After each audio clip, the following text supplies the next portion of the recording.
comprehension section. Am I right? Can you hear me? Yes, ma'am. Yes. Yes, ma'am. Right. Yeah, thank you. So, reading comprehension is the ability to process the text, understand its meaning, and to integrate with what the reader already knows. Fundamental skills required in efficient reading comprehension are. Arun San, can you just read out the skills that are required for comprehension? Arun sir? Yes, ma'am. Of course. Yes, please.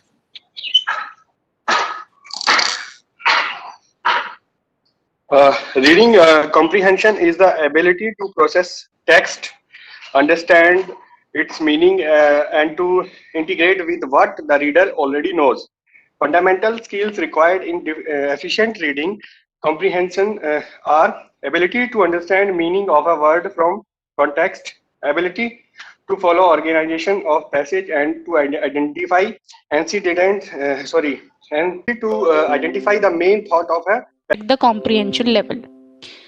So here I would like to ask all of you that as we deal with our students and we check their exam paper, so what 2 or 3 problems that you face while dealing with this reading comprehension in your classrooms, and what challenges your student face when attempting this particular portion of the paper? Can you just unmute yourself and tell me what are the 2-3 challenges that our student face when they are doing this reading comprehension part?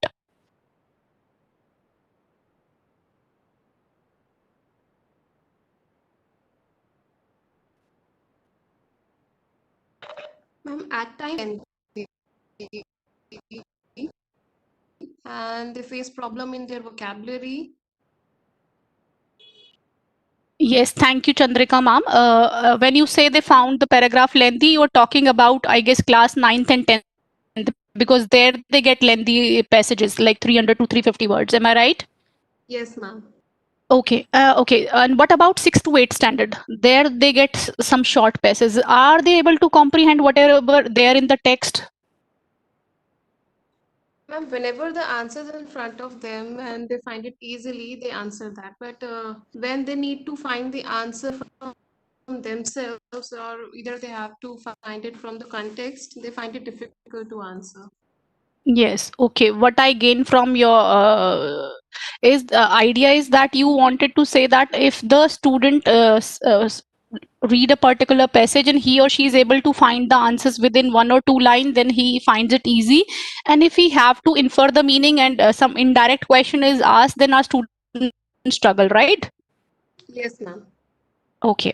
So yes, both of you have shared the genuine concern that our student face. So today, while dealing with this section, we'll try to, solve, we'll try to discuss some of the points that will come handy when we'll be dealing with reading comprehension. So let's go to the next slide.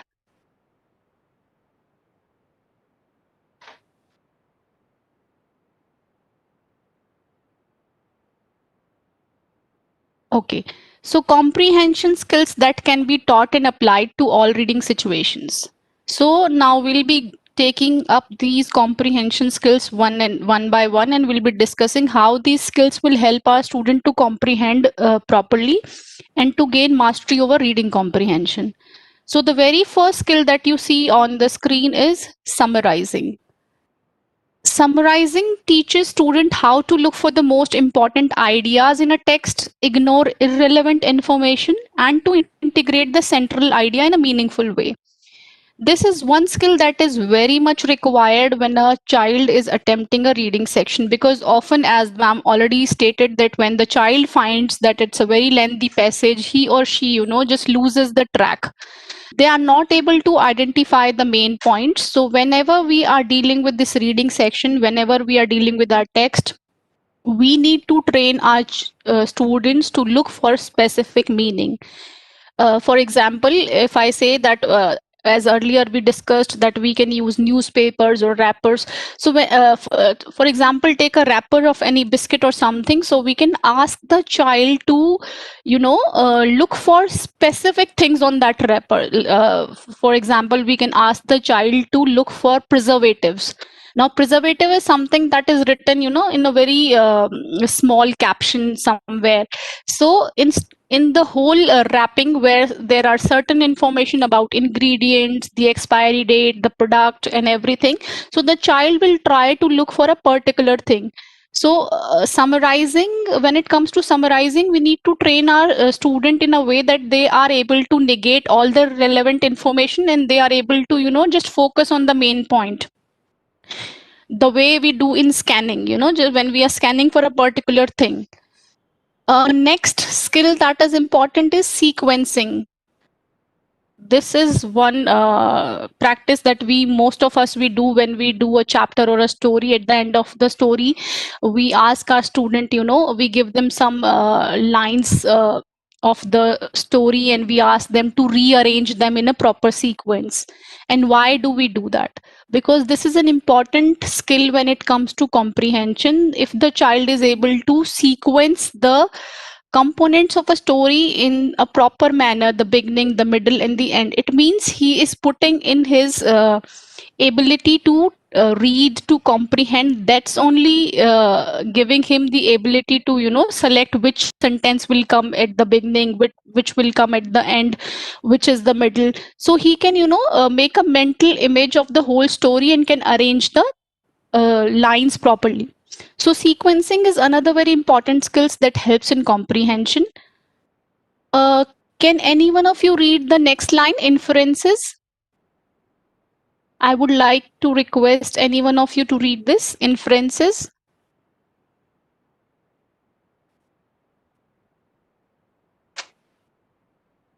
Inferences means something that the author doesn't actually say. You can use the text and things from your own mind. So now this is a skill that is not very, our students are not very confident while using inference. They don't know how to inference the actual meaning of the text. They are able to read the surface text. They are able to guess the surface meaning. But mostly this skill is used while we are doing poems, because there the poet uses a language in such a way that it has symbolic meanings and lot of imagery is there. So we need to train our student to look for the meaning that is actually hidden when we say read between the lines. So inference comes there when we ask them to read between the line to gain what is not very visible, what something that is not very common, that is not visible over the text. So we need to read the text carefully to gain the inference, so that the child know exactly what the author is trying to say. So this skill is again very important skill. The next one is comparing and contrasting. To compare means to identify the similarities and differences between two things, and to contrast means to identify on things. One thing that our student most of the time they get confused when we say compare. They know that we have to compare the similarities and differences, but most of the students are not very clear with the term contrast. Even in contrast, if we ask such questions where we tell them to contrast the character sketch of, say, we can take the example from the chapter The 100 Dresses Last 10th. So if we ask them to contrast the characters of Venda and Petty or Maddie, so they end up doing the similarity and differences. So here we need to make them understand that whenever we are asking to contrast, we just have to look for the differences, not the similarities. So these are certain words that we often get confused with. Now, relating background knowledge, it is very important. Whenever we as a teacher, we have been, when we make lesson plan, we always try to, assess the previous knowledge of the student. As we have already discussed, that the child that comes to our class, they are not blank. They have their own vocabulary bank, and they come with certain vocabulary.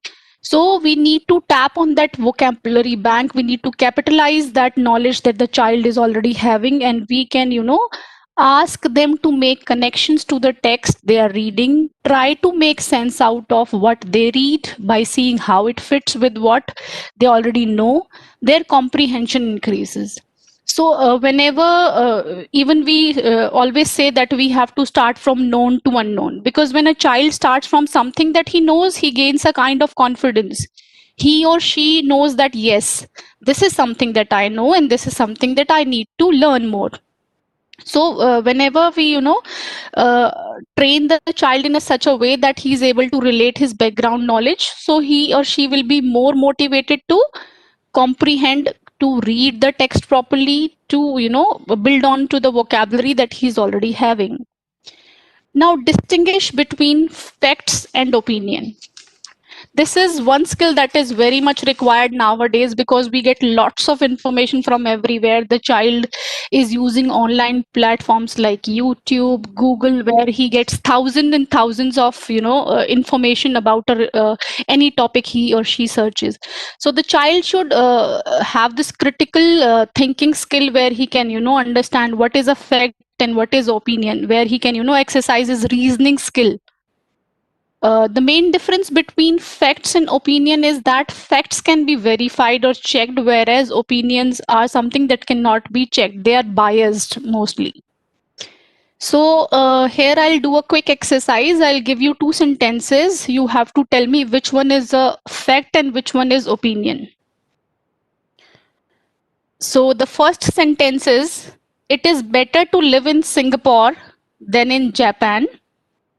And the second statement is, some people keep dogs as pets. So can any one of you unmute yourself and tell me which one is fact and which one is opinion? Ma'am, the second statement is fact and the first one is opinion. And why do you think so? The first one is opinion? I think we cannot check that now, that living in Singapore is better than Japan. Yes, we can. But we can check would be people. biased. Yes, Aditi ma'am, you're saying something? Yes, ma'am. Even if we check, then the comparison would be biased, right? So Yes. it's an opinion. Yeah. Yes, you're right. So whenever some statement is biased, or they use some words like better, good, worse, we can, make out that these are opinions. And why you think the second one is a fact? The second one was, some people keeps dogs as pets. Why it's a fact? Why do you think it's a fact? Because no one keeps the dog as a wild animal. We all know that they are for the as a pet animals. Yes, you're right. Actually, yes, you're right. And even the facts can be demonstrated and they can be verified, as we all know. And we have seen in our surrounding that most of the people, they keep dogs as pets. So we can do these small exercises in our classroom. Here, as a teacher, we were very, quick in judging which one is fact and which one is opinion. But when it comes to our students of class 6 to 8, or for that matter, say 9th to 10th, they are, they're not very quick with the responses. They need to think over it again and again. And it is very important that they put their brain to thinking. Critical thinking and reasoning skills are 21st century skills. Even CBSE says that now onwards, the paper will be testing the critical thinking of the students. So when we are dealing with our classroom, we need to just develop, we need to work on this skill, that where the student think more and more about a particular thing and try to reason out why this is so, why this is not. So when we are taking such activities in the classroom, we should always ask probing questions. Why do you think so? The way that I did, just I asked you why you think it's an opinion. So that way the child will be able to ponder on that particular thing, and he'll be able to judge. And that judging is very important to comprehend. And the last one is finding the main idea or the central idea. So because some times it is asked in the question, what is the main idea, or what can be the title. So if the student knows what is the main idea, he can easily guess the title of a text. So these are some of the comprehension skills that is very much required to make the student, confident enough, prepared enough to attempt the reading comprehension section.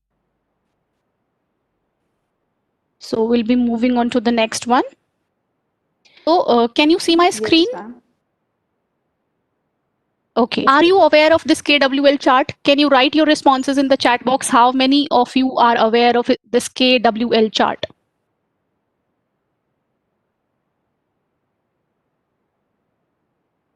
Okay, some of you are saying yes, some of you are saying no. So can I request Avni ma'am, because she said yes, she's aware of it. Can you explain, ma'am, what is it all about and how we do it?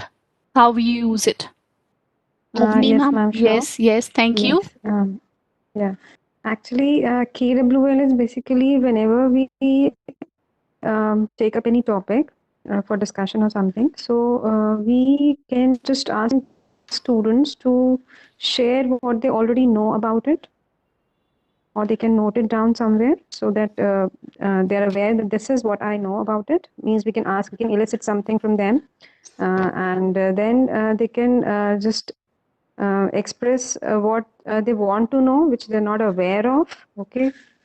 And after we discuss, after we share, after we do some activities related to that topic, the children can at the end just find out what they've learned new from it. So that is what is KWL chart. This is what I know about it. Thank you, Avni ma'am. Thank you so much. Yes. So you were right. KWL chart is basically when we test the prior knowledge. What I know is testing the prior knowledge. We ask the student, say suppose we are starting a chapter. Let's say we take a chapter fair play. That's in, I guess, 7th class, where the student reads about fair. So our students are very well aware. They've been to local fairs, so they know the term. If they don't know the term exactly fair, but they know what all they see in the fair. There are balloons, there are swings, there are sweet sellers.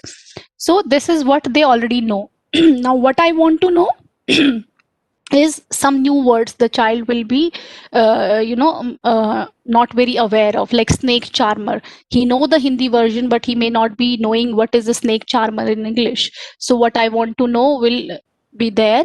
What I learned at the end of reading the chapter, this can be taken up as a post reading activity where the child is able to, if initially there were 5 words in the category what I know, so at the end of the chapter there will be around 10 to 15 words that will be what I learned. Because are you in agreement with this statement, reading is thinking? You can type your responses in the chat box. Do you think reading is thinking? Okay, so yes, most of you are saying yes, because when we are reading, we are putting our brain to work and we are thinking about it. We are, trying to make sense out of it. So first thing that I have already told you, that we need to, develop the interest of the child. So if we give him a text or a chapter we are about to start, so we can ask them to predict. We can just show the picture of the chapter that we are going to deal with without telling the title of the chapter that we are going to do. We can just show the picture and ask the student, what does this mean and what do you think will happen in the chapter? So this way the child will try to predict. If this picture is about a boy and there's a balloon is in hand, so the child will try to predict that this chapter might have something related to amusement park or fun or a picnic. So they try to predict the text, and it's kind of interest arises and they try to read the chapter. Second is connect. As we have already talked about it, use what I know to understand the text better. We always try to connect with whatever the child has there with him. Try to connect it with his previous knowledge. Infer, as we have already discussed, that he needs to look for clues in the text to infer the meaning, to make sense what is he reading. It's just not reading. It's not just reading the text. While reading, we need to put in our thinking skill also, and we need to understand what this reading text makes sense to me. Now, ask questions while reading. Now, can any one of you unmute yourself and just tell me how can this questioning skill help in comprehension? Questioning while reading.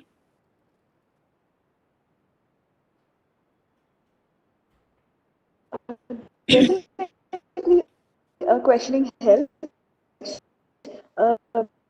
because when a child asks a question and it would give him a sense of better understanding. That's right, Aditi ma'am. The child will be alert and he will try to look for the question asked, and he'll be more, try to comprehend, try to make sense what is being asked. So we can play a game in the classroom also. We can divide the same paragraph to two groups, and one group will read the paragraph and the other group will design questions on that particular paragraph, and the previous group has to answer that. So in this way, we can make our reading classroom very interactive, and at the same time, the student will try to, comprehend it in a more, in a better way. So next is visualize. When we say visualize, what we are trying to say? See, when we read a book, when we read a novel, we kind of create that scene around us. We think that we are living the life of that character. This happens with me often. I would like to know, does that happen to you also? When you're reading a text, do you feel connected to it? Yes. Definitely yes. So it's very important to make mental images. If he or she is reading a chapter, he need or any text for that matter, he should try to visualize, yes, this is happening in front of my eyes. That way the child gets related to the text and comprehend in a much better way. And the last is summarizing, that we have already discussed in the previous slide. Because the text is of 300 to 350 words, if I talk about the senior classes 9th and 10th. So here we need to train the child to look for the specific ideas, not the whole 300 350 words, because he'll be having a very limited time to answer those 10 mark questions.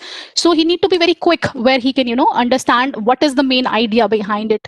As we talk about skimming and scanning techniques. Are you aware of skimming and scanning techniques? I'm sure you must have heard of it. Reading techniques, we use skimming and scanning. Can you write your Chandrika ma'am is saying yes. Avni ma'am is saying yes. Chandrika ma'am, can you quickly just tell me what is skimming and scanning so that we have an idea? Chandrika ma'am? Yes, ma'am. Yes, ma'am. Ma'am, in skimming, we try to focus on certain words and try to read it quickly, and we don't go through the whole paragraph, reading line by line. And in scanning, we try to look for particular answer by scanning only without reading the complete paragraph itself. Yeah, thank you so much. Ma'am has summarized as well. That, for example, I would try to explain it with an example. Those who are not aware of the term, for example, say you go to a dinner party and you have a buffet in front of you. So what you do in the first place, you will look around, what are there. There is non-veg section, there is a veg section, there is Chinese section, so we skim through the whole place. But when it comes to getting our plate ready to eat, so we just scan quickly, okay, what is there for me. So this is how we can understand skimming and scanning. Skimming is looking at the content in a very quick way. It's very time saving, and we just get the general idea of the text. But when it comes to scanning, we look for specific information, and we look at with the purpose of answering questions, and it's little time consuming. Oh, thank you. Okay, let's move on to the next slide. So here is a small activity that I'm sharing with you that can be taken up in our junior classes, that is 6th to 8th, because So we can give such colorful worksheets. We get a lot of worksheet on Pinterest and English for Kids, and there are many sites that offer wonderful sheets for our students. So we can give such text that is not very lengthy, because when it comes to 6th class students, they are not very well versed with the comprehension and everything. So we need to give them something that attracts them, and that makes get them into a habit of reading a text and answering the question that is based on the text. So do you think these kind of worksheet will be helpful for our students? And even the worksheet that are being shared by DOE, so they are also a great way to make child practice. So we can use many resources like this to make our classroom more interactive.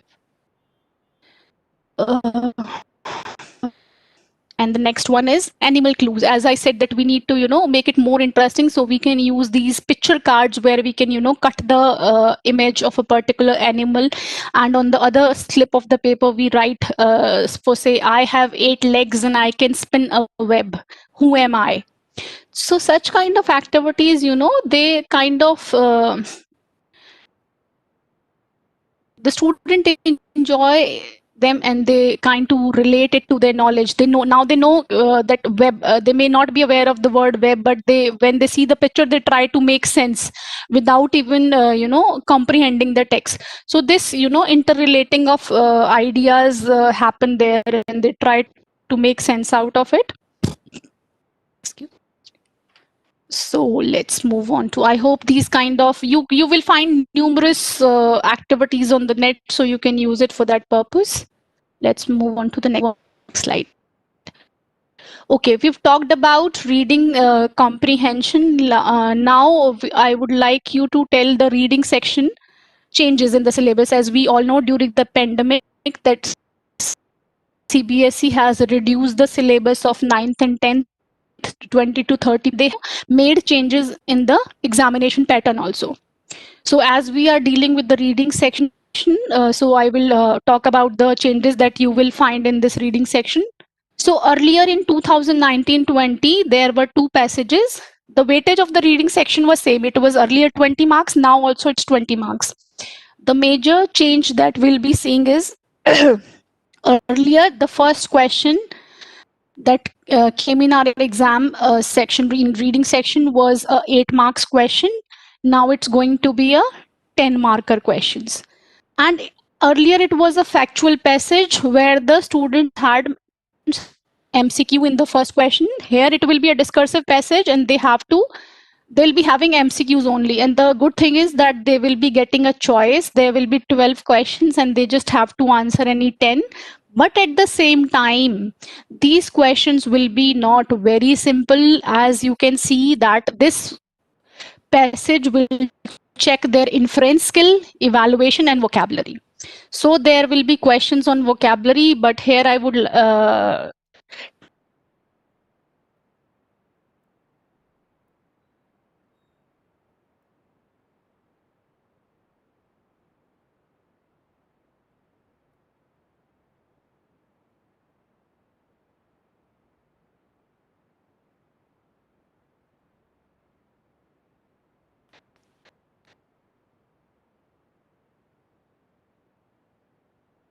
yeah, okay. Is anyone speaking? Because I'm not able to hear any voice. Am I audible? Yes, ma'am.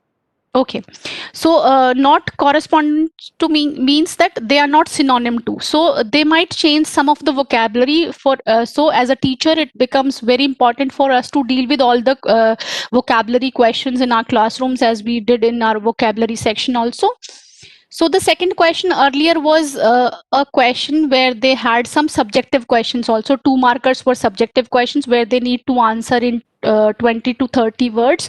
But this time the second question will be MCQ only. There is no short questions will be there. And again, they'll be getting a choice out of 12, they need to answer any 10. So this was the basic change in the question paper that I wanted to discuss with you all, because you will be very soon dealing with these classes.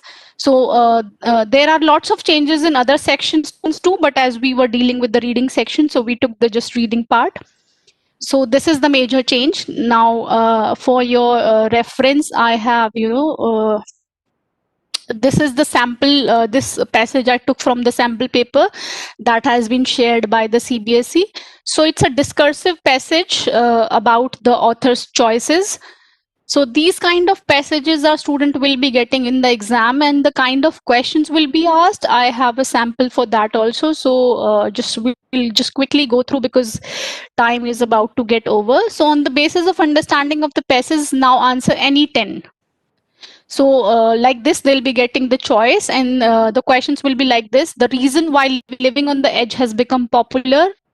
Now, if it is asking for a reason, like it's the child needs to look for a specific reason. So scanning is required here.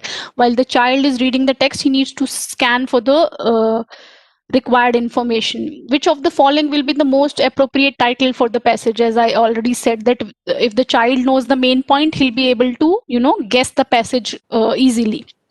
The phrase potentially harmful circumstances refers to circumstances that are. Now the child should be aware when it says refers to. So what does I have to look for? What does it mean? So these kind of words and phrases we should always deal with in the class, so that the child, when he comes across the question paper, he is very well aware how the question is going to come. So this was for your reference only. We are going to the next slide. Okay. Now, as we are reaching to the end of our session, I would like you to read out these important do's. So who is going to do it with Ankit sir? Can you do it? Can you read out the important do's? Yes, ma'am. Yes, sir, please. The first one is give time to the students to read whatever they have listened to or spoken during the day.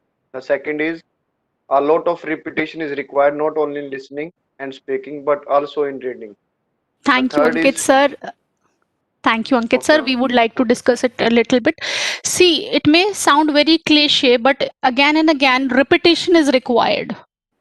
Repetition when it comes to listening, when it comes to reading, repetition is required. If we want our child to be very fluent, he needs to be a repetitive reader. Next, I would like to request any of the participants to read the next two do's. Yes, ma'am. Yes. Try that students at least 2 words per day and they become sight words for them. The fourth one, the teacher should try to build on the vocabulary pool developed and display those words on charts for maximum visibility and revise the words often. Thank you, Deepika ma'am. So we have already talked about a lot about the sight words. They are very necessary, they are very important, and we can always, appreciate our student by asking them to add to the vocabulary wall. We can write down or we can make charts, we can display it for the maximum visibility. Next, who would like to read the next two? May I, ma'am? Yes, of course. Thank you, ma'am. Okay. The next one is recapitulate what the students did the previous day. And the next one is pair reading for better comprehension and reading with confidence to be promoted. Thank you so much, Dipti ma'am. And recapitulation is very, very important, as we all know, because whenever we are starting something new, we need to recapitulate the earlier previous day work to make a connection with the recent work. So it is very important for the student to recapitulate, because when he or she will be recapitulate, he will try to recall all the things that we have done. Pair reading. Now, why we always promote pair reading? Because when the child is at the initial stage of learning a language, and especially our students who come without from a background where they don't get exposure to the language, so they feel shy in front of the teacher. They have this fear of being scolded at. So whenever they are in a pair, or whenever they are reading with their friends, they feel more comfortable, they feel more confident. So we should always, ask them to do pair reading. It kind of promotes their confidence. And we can use skills like jigsaw reading. Have you heard about jigsaw reading?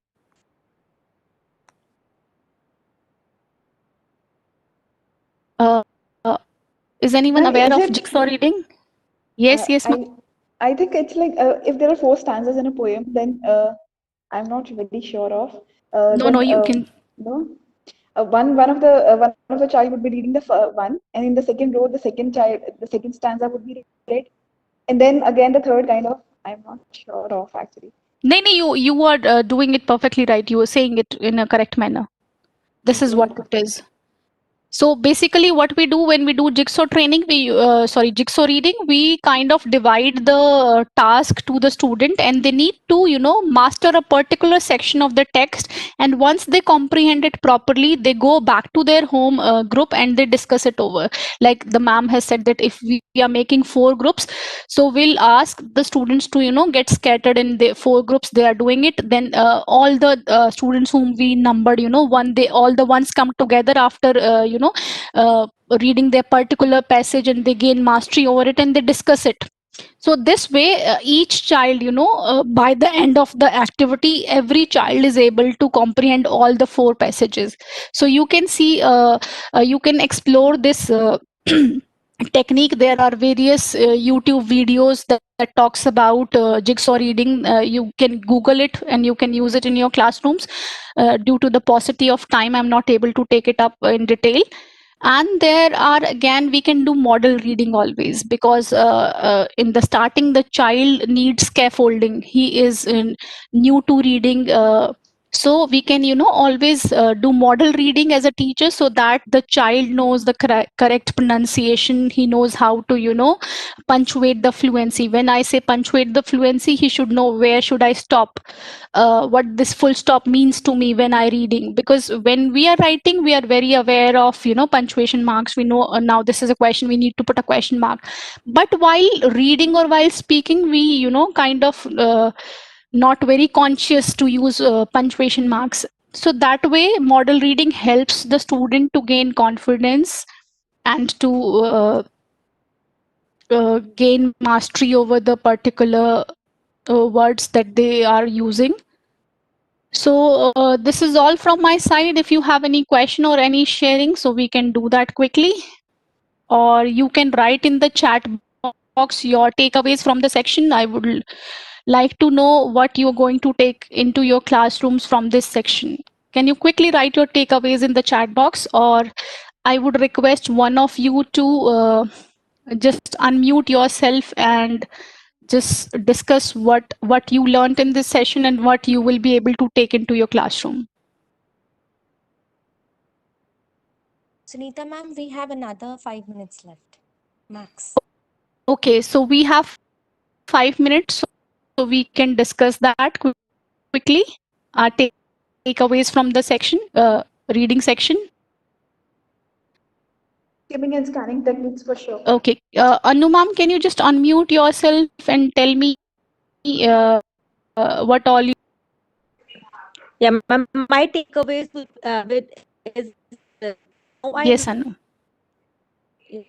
Now I know that how I can go about teaching read comprehension, like how I can guide the students that how they can go about the comprehension and find the answers.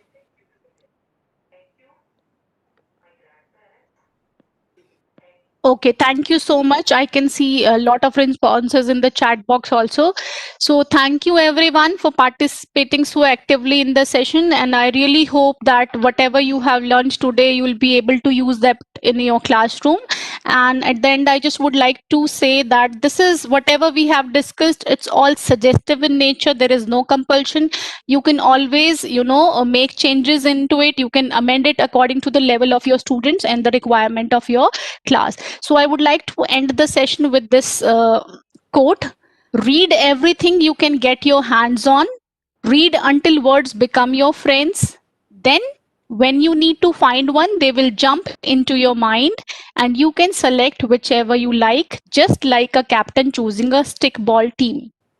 So this is a wonderful quote by Karen, and happy reading to all. Thank you, everyone. Thank you so much, ma'am. Well, to everyone, Thank we'll be back by 12:35 after a short break of only 5 minutes. Thank you, ma'am. Okay, thank you. Thank you, Priyanka ma'am. Thank you, Sarika ma'am.